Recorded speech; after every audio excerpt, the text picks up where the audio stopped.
the Lutherans. Like the Lutheran service is almost indistinguishable from a Catholic service. Right, but they do not have that. There's actually a tiny group within Lutheranism that would have valid apostolic succession.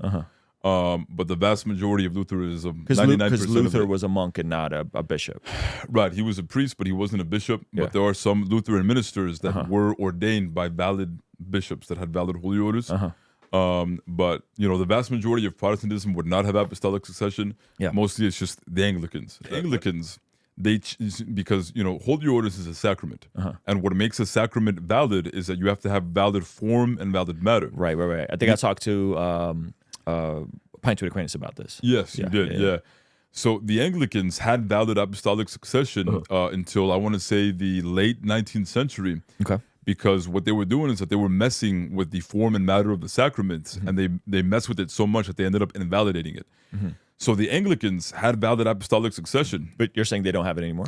Not anymore. Only the ones that were ordained by like old Catholic bishops or any bishops that would be valid bishops, they would have it, but not all Anglicans have it anymore because they mess with the form of with the matter of the sacrament, the form and the matter. So they ended up invalidating their succession.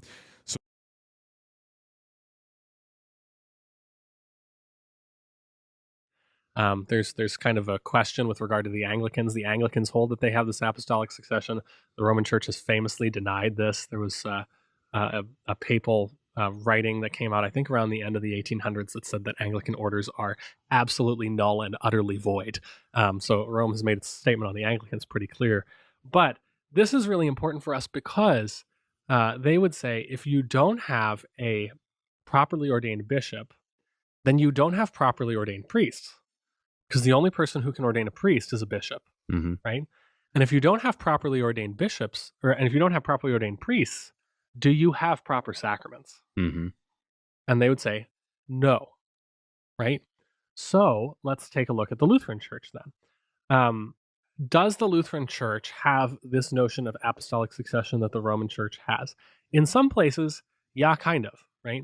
So as I kind of indicated earlier, in Scandinavian churches, for example, bishops in apostolic succession were in many regards kept after the Reformation because the entire ecclesiastical establishment went along with the Reformation. And so you just continue to have bishops who are, sitting in these same seats that are, chosen by other bishops who are in apostolic succession. This is not universally the case with Lutherans, though. There are places, down in Germany is a good example, and even in some parts of Eastern Europe, where the regularly appointed bishops refuse to ordain priests who will preach the gospel. Right? They say, we're not going to do that. And so what do the Lutherans end up doing? Well, they end up ordaining their own priests, having their priests ordain their own priests, right? Without the kind of properly constituted bishops. Now, the question arises, is that legitimate? Right? And in our confessional writings, we have this book called The Treatise on the Power and the Primacy of the Pope that I would venture to say is probably the least read of our confessional writings. But it is really key. It's very important because it deals with precisely this question. And it says, look, if you look at the scriptures and you look at the early church, it is clear that there is no real distinction by divine right between bishop and priest, right? They are one and the same office, and they're just different ways of describing it. So bishop comes from this old Greek word episkopos, which means an overseer. Priest comes from this old Greek word presbyteros, which means an elder. And when you read the Old Testament, it's pretty clear that if you're one, you're the other. Okay. Right? And so you'll find places where St. Paul will write, to the bishops in this city, right? Now, that is an obvious indication that there's not just one bishop who's ruling over a bunch of priests, but that in fact all of the priests in this town are considered to be bishops because it's one and the same office. And the same thing happens, throughout the early church. You'll see writings that kind of talk in this way. There comes to be a distinction between the way that those terms are used for the sake of human order, right? Because you've got a whole gaggle of priests running around in Rome, and it's kind of useful to have one guy who's like, going to be the guy who's going to say what they're supposed to do. The buck's going to stop with somebody eventually. And this happens in various big cities all over the empire. But the argument that the treatise makes is that on the basis of the scriptures and the tradition of the church, this is not something that God says has to happen. This is just kind of a way that we've chosen to arrange ourselves.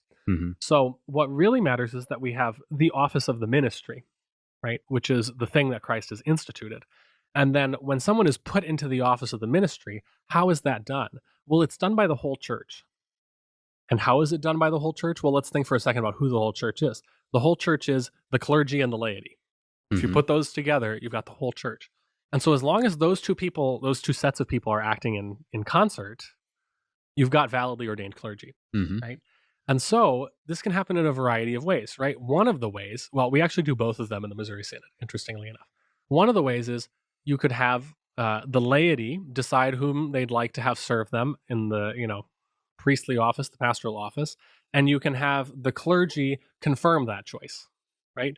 And that's what happens at an ordination, right? You say or an installation even, right? This is, what happened with you not that long ago. People here at Waconia said, we want this guy to be our pastor. And so they made a choice. And then presumably at some point you came here and some pastor or another, was there at your installation and confirmed that choice of the people and said, the clergy and the people were acting together and we're saying, this guy's going to be the pastor here, right? So that's one way that you could do it. You could theoretically do it the other way, where the laity could say to the clergy, you pick. And then they confirm, right? Right. And so we see no matter which way you go about it, the clergy and the laity work together and you have a validly ordained pastor. In ordinary circumstances, you don't want for people to act, unilaterally either side of that equation. Right? They need to work together. The Roman Church in its own writings has actually on some occasions recognized that this is valid. Okay. Arthur Carl Peepcorn did a really good job of this. He was a professor at the St. Louis Seminary, died in 1973. And he knew the Roman Catholic Church better than a lot of Roman Catholic theologians. The man was sharp. And he wrote a very compelling essay on the validity of Lutheran orders, where he said, if you look at the documents of the Roman Catholic Church, you'll see that what he called presbyteral ordination, which is to say ordination by priests of other priests without the operation of a bishop, is totally valid in various circumstances in the Roman Catholic Church. And Roman Catholic theologians will admit this.